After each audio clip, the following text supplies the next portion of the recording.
Hello সবাইকে, আজকে আমি তোমাদের সাথে একটা চিকেন রেসিপি শেয়ার করব, যেটা নাকি রেগুলার চিকেন কারির থেকে সম্পূর্ণ আলাদা। চলো তাহলে বানানো যাক। তার জন্য এখানে আমি নিয়ে নিয়েছি 600 গ্রাম চিকেন।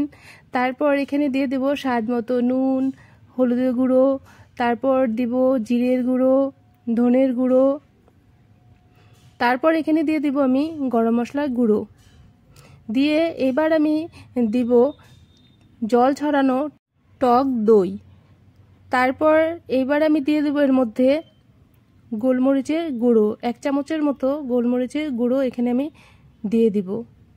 এইবার দিব হাতে ম্যাশ করে কিছুটা কাসুরি মেথি হাতে ম্যাশ করে দিয়ে দিব এখানে।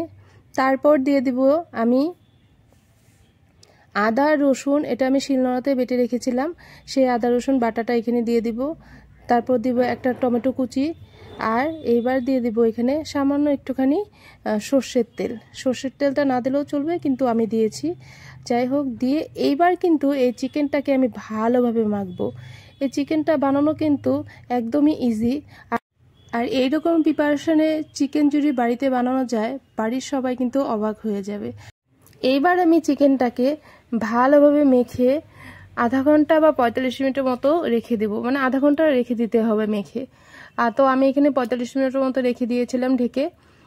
তারপর এবার আমি উনুনে ফ্রাই বসিয়ে দিয়ে ফোড়নে দিয়ে দিব এলাচ, দারচিনি, লবঙ্গ আর গোলমরিচ, তেজপাতা, একটা শুকনো লঙ্কা দিয়ে দেবো বেশ অনেকখানি কোচানো পেঁয়াজ দিয়ে এবার কিন্তু পেঁয়াজটাকে ভালোভাবে ভেজে নেব। আর ভেবেছিলাম তেলের মধ্যে চিনিটা দিব যাতে কালারটা ভালো হয়, কিন্তু দিতে ভুলে গিয়েছিলাম, সেজন্য পেঁয়াজ দেওয়ার পরে দিলেও কোনো কিন্তু ব্যাপার না। যাই হোক, তারপর পেঁয়াজটা ভাজা হয়ে গেলে এর মধ্যে কিন্তু আমি যে চিকেনটা মেখে রেখেছিলাম সেই চিকেনটা এবার আমি দিয়ে দেব উনুনে।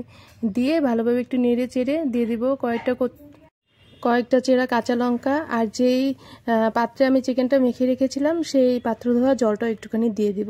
দিয়ে একটুখানি নেড়ে চেড়ে এবার কিন্তু গ্যাসের ফ্লেমটাকে মিডিয়াম করে 10 মিনিটের মতো ঢেকে রেখে দেবো চিকেনটাকে।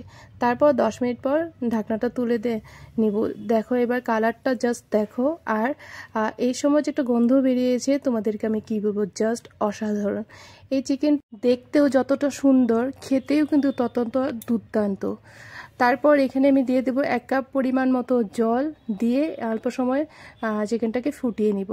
তারপর এর মধ্যে নামানোর আগে আমি কিচ্ছু আর ইউজ করব না, এইভাবে 10 মিনিটের মতো জাল করে গরম গরম এই চিকেনটা কিন্তু নামিয়ে নিব। সত্যি বলছি, এইভাবে কিন্তু একবার ট্রাই করে দেখো, খেতে কিন্তু দুর্দান্ত লাগে।